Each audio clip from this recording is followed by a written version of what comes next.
훈훈한 소식부터 전해드립니다.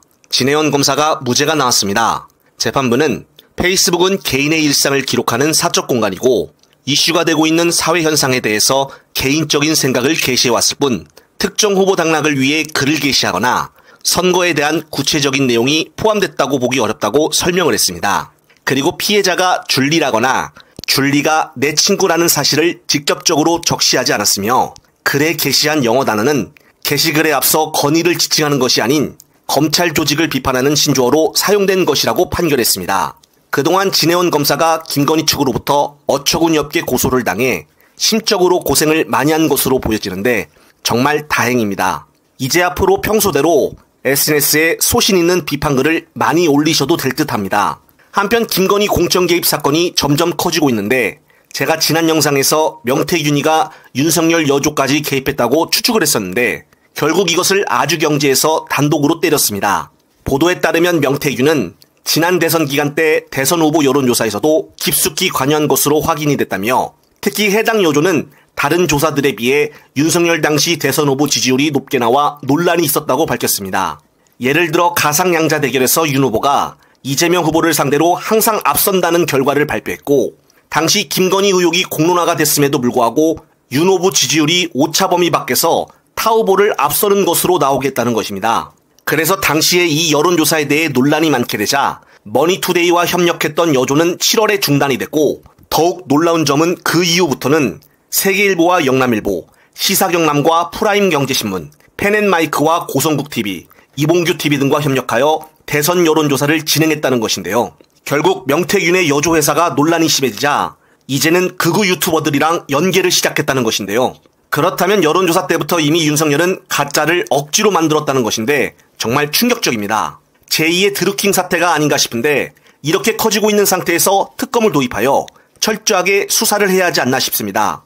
그런데 이렇게 상황이 심각함에도 불구하고 이준석은 T조에 출연해 별거 아니라고 해명을 하는데 참 가관입니다. 저도 당대표자고 있는데 공천과 관련된 상황이 있어가지고는 제도의 신빙성이라는 걸 굉장히 타이트하게 체크합니다. 그렇죠. 예, 왜냐하면 사람들이 공천이 떨어질 위기나 이런 상황 속에서는 굉장히 이제 본인이 놓인 상황에서 적극적으로 얘기를 하거든요. 본인들 유리한 쪽으로 얘기를 하죠. 그러니까 예를 들어 이런 거예요. 간단히 저한테 예를 들어 텔레그램을 봤다. 제가 이거 봤어요. 그러면은 자 저한테는 한 장을 보여줬단 말이에요. 이렇게.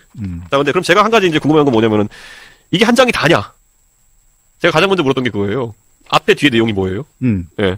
근데 그게 명시하고 김건희 여사하고 나눈 텔레그램이었어요. 김영선 전 의원하고 김건희 여사가 나눈 메시지였어요. 그러니까 저는 그게 당연히 김영선 의원일 거라 생각했는데 그게 명시하고 나눈 메시지라는 근데 그걸 우리가 확인할 수가 없는 게 뭐냐? 캡처잖아요. 예. 누구 핸드폰이냐가 아니라 캡처잖아요. 캡처면 우리가 예를 들어 텔레그램 대화방이나 보세요. 그러면 상대방 이름이 위에 나오죠. 그렇죠. 예.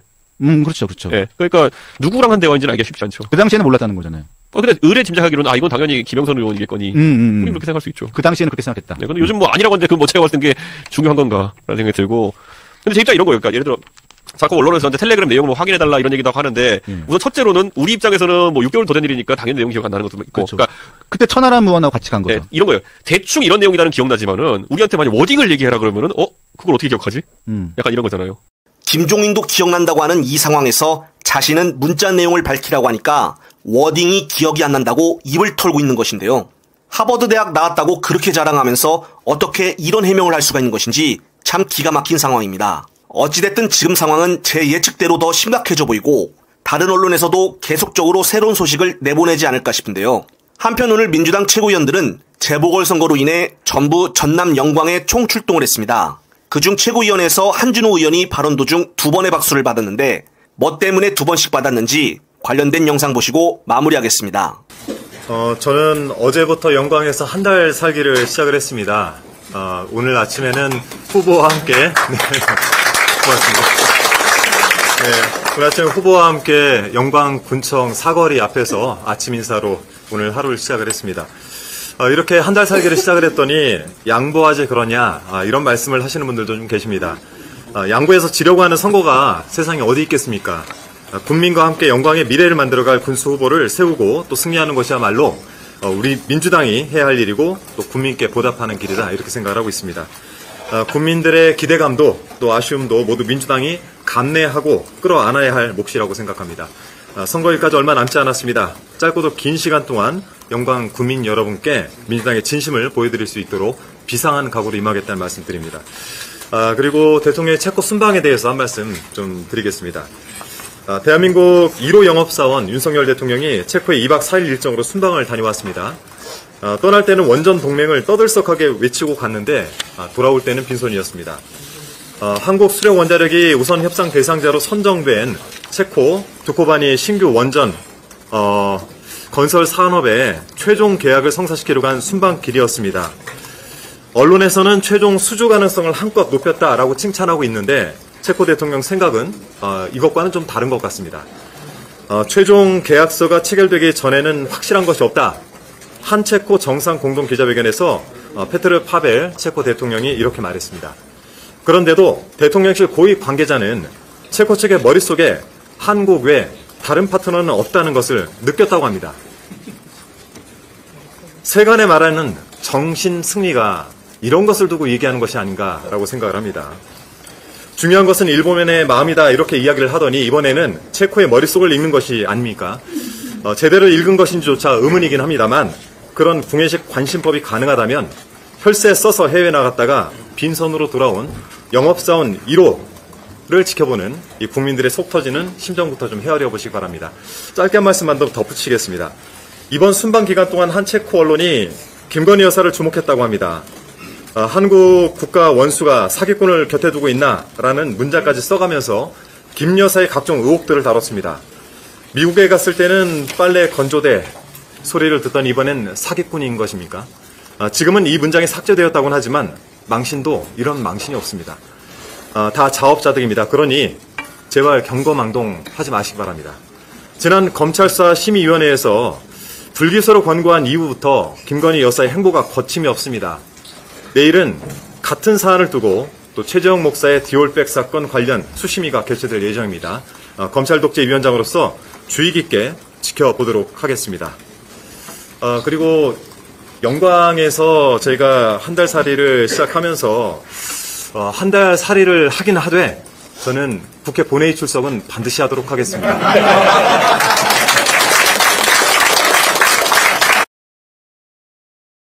잠시 주목해 주시기 바랍니다. 구독자분들에게 특별한 선물을 준비했는데요. 제가 항상 여러분들께 강조드리는 말씀이 있습니다. 이슈와 뉴스만 꾸준히 챙겨오셔도 충분히 돈을 벌 수 있다고 말씀드리는데요. 여기 보이시는 채널의 영상을 보시면 어떤 생각이 드시나요? 그냥 눈에 보이시는 뉴스와 영상만 보시고 아무 생각이 없으신가요? 그렇다면 저는 잘못된 것이라고 말씀드리고 싶습니다. 그 이유가 무엇이냐면 제가 8월 초에 뭐라고 말씀드렸나요? 지금은 바이오에 관심을 가져야 한다라고 뉴스만 보고 넘기지 마시고 투자를 지적적으로 생각해봐야 한다고 말씀드렸는데요. 이런 스네이들과 영상을 통해서 충분히 구독자님들께도 전달이 되셨을 겁니다. 이런 바이오 이슈가 되었을 때 부자들은 어떻게 생각할까요?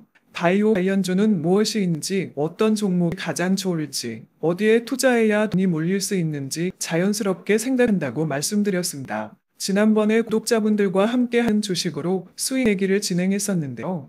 100% 무료로 진행을 했고 이 사진을 보시면 아시겠지만 구독이라는 문자 메시지를 남겨주신 모든 시청자분들께 이렇게 바이오 관련주 중에 가장 급등할 확률이 높은 딱 한 종목을 드렸습니다.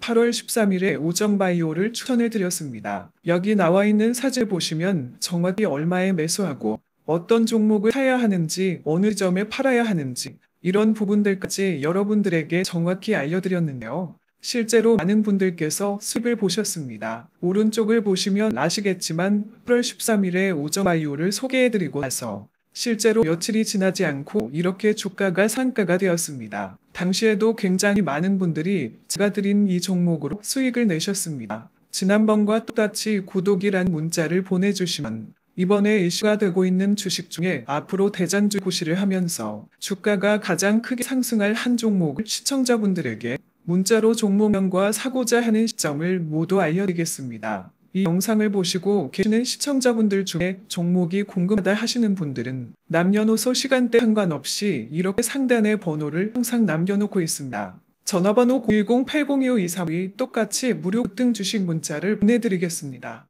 돈을 받는 것도 아니고 투자를 대신해 드리는 것도 아니고 부담 없이 구독 문자 보내주시면 되십니다. 수익이 나신다면 구독과 좋아요 한 번씩 부탁드립니다.